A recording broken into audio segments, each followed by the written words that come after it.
In this video, I'm going to talk about isotopes, tell you what they are, how they decay over time through radioactive decay, and how scientists use that information to answer questions about our universe. So again, back to the overall image of an atom. So atoms have a nucleus with protons and neutrons and an electron cloud on the outside. Right? We just saw that if you add or take away electrons, then you form ions. But if you add or take away neutrons, you can form isotopes. If you were to add or take away protons, you would be changing the element that you're looking at. Because remember, protons are the atomic number of the elements, and they are unique to all elements. So for example, carbon is atomic number 6, and it will always have 6 protons. If you were to remove one proton from a carbon atom, it would no longer be carbon, it would become boron. Okay, so protons are always going to be unique to the element. However, you can adjust the number of neutrons and still be considered to be that particular element. So for example, there are 3 isotopes of carbon. There's carbon-12, carbon-13, and carbon-14. So one of them is radioactive, and that's carbon-14 right here. That's our radioactive one. And that's used in to date artifacts and old material. And also, and in a minute I'll explain, is one of the reasons why we know that we have produced so much excess CO2 in the atmosphere. But more on that later. Talking about isotopes. So this number, again, from chapter 1 review, that's the mass number, the atomic mass. And the atomic mass refers to the number of protons and neutrons only. So carbon, if we think about the number of protons and the number of neutrons, carbon will always, always, always have 6 protons, always. No ands, ifs, or buts about that, okay? But let's look at how the number of neutrons differs between the 3. So the number of protons plus neutrons must equal our mass number. So if the mass number is 12 and we have 6 protons, 12 minus 6 is 6, which means that carbon-12 molecule also has 6 neutrons. If we are looking at a carbon-13 isotope, remember isotopes differ in the number of neutrons. Same number of protons, but just different in the number of neutrons. Carbon has 6 protons, so 13 minus 6 is 7. In carbon-14, lastly, carbon has to have 6 protons, must have 6. You cannot change that number, but its atomic mass is 14. So 14 minus 6 is 8. So a carbon-14 molecule has 8 neutrons. Okay. Carbon-14 again is unstable and will radioactively decay. Let's look at a table of the isotopes, elemental isotopes. And this will zoom in on where carbon's at. Okay, so looking at this chart here, on my y-axis I have number of neutrons. And remember, isotopes, you can change the number of neutrons. On my x-axis I have number of protons, which also you can consider that to be the element, right? Because the number of protons is unique to each element. Then you can see there's a couple black lines I'd like to point out. The first is this straight black line right here. Okay? This line is a good old y equals mx plus b with the intercept running through 0. So this says this line, if you are on an isotope on this line, that means you have the exact same number of protons and neutrons. So you can see here 6 and 6, 14 and 14, 28 and 28, 50 and 50, 82 and 82. And then I guess it cut out, but 162 would be over here and then come down 2. But so this line follows that equal number of protons and neutrons. The second black line I'd like to draw your attention to is the black line found within the spread of squares here.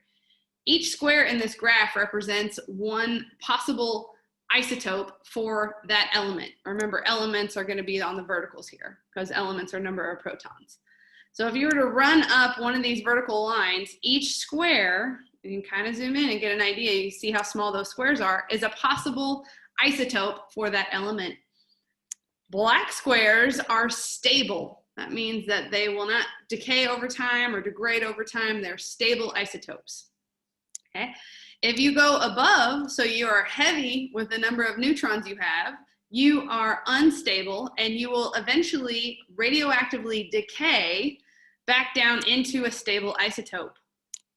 Okay. If you are below the line in this orange color, you will radioactively decay through beta decay until you form a stable isotope.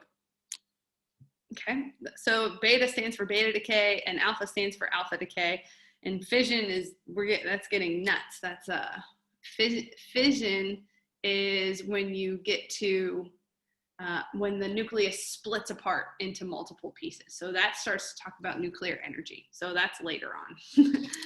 Okay, but so if we were to zoom in on carbon, remember carbon is the 6th element. So if I come down here and I zoom in on 6, and we just crunched all the numbers for the different isotopes of carbon. So here are all the possible isotopes for carbon, carbon 6. And if you come over here, remember when it's carbon 6 and 6, that's carbon 12, because you add the numbers of protons and neutrons. So notice carbon 12 is stable. If I add one more neutron, that's 7 neutrons, this square that's also black is carbon 13. And if I go up one higher, that's carbon 14. So that's a teal square. So that's an unstable isotope, which means that over time, it will radioactively decay through beta minus radiation. Hold on one second, I'll tell you what that is, to form a more stable isotope. So what is beta minus decay? There's also beta plus, and these are forms of radioactive decay of these isotopes over time. Here we are, carbon 14. As it decays, it turns into nitrogen. Holy crap, it changed. It changed itself. So how did it do that? Well, it did that because in beta decay, either a neutron or a proton mutates into the other. Okay? So what we saw in our beta minus decay, which is what happens with carbon 14 over time, is that one neutron decayed into one proton. So neutron to proton change. And when that occurs, I mean, that's not an easy occurrence, but when that occurs, it ejects an electron and an anti-neutrino. And you don't even know what that is, but I think of it as like the energy that gets lost when you convert a neutron to a proton. Okay. There's also beta plus decay, and that is where you convert a proton into a neutron. So it's kind of the opposite.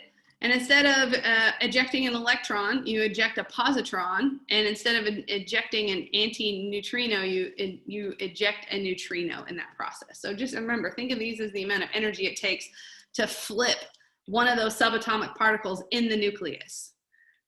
Back to carbon though. So again, how do we know that humans are causing an increased amount of CO2 in the atmosphere? Well, it's through our isotopic distributions. Carbon-14 exists at, I believe it's 0.001% naturally on the troposphere. So I am actually made up of 0.001% carbon-14. You are too. The trees are. In the water, all the carbon that's in the water, 0.001% is carbon-14, and carbon dioxide in the air, and we're talking about the whole carbon cycle here. So carbon in the troposphere going through water to atmosphere to biodiversity, so on and so forth. Fossil fuels, however, are prehistoric, think of it that way, biomass, plants, animals, whatnot, that have been crushed under lots of sediment and left to sit for millions upon millions upon millions upon millions of years. I eventually, and you eventually, will turn into oil. Hopefully we're just not using it in that when that comes around. But anyways, so in the process of it sitting down there for millions and millions and millions of years, well, when that carbon that was in a dinosaur or whatnot first was started to sit, it had that 0.001% of carbon-14 in it.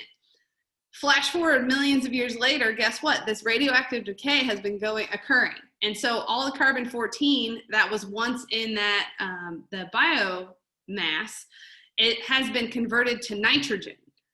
Okay, so now think in that oil, so essentially all the oil found that we use for our fossil fuels and like coal, all of that, it essentially contains 0 carbon-14. That is long gone. It has decayed into nitrogen.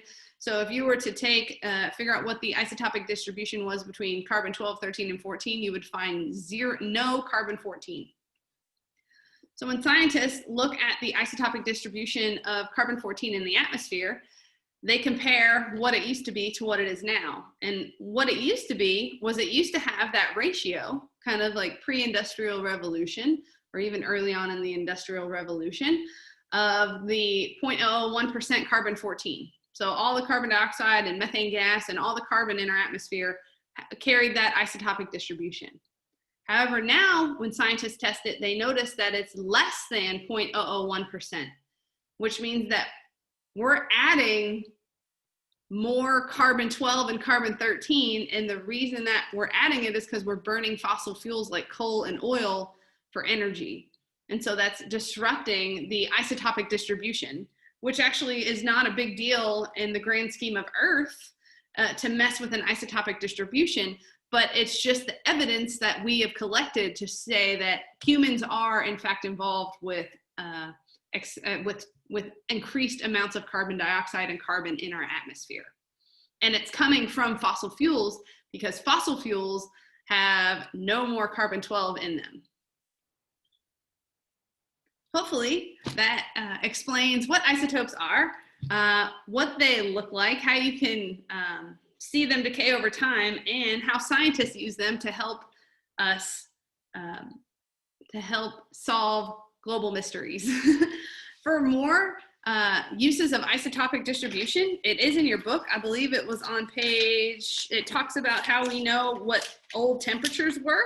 And, you know, like 100,000 years ago, how can we know what that temperature was? And it has to deal with the H1, H2, so hydrogen isotopic distributions. Sorry, I'm scanning for that page. Here it is. And that's on page 142 of your book in section 4.9. So check it out because I believe there's a question on the homework about that.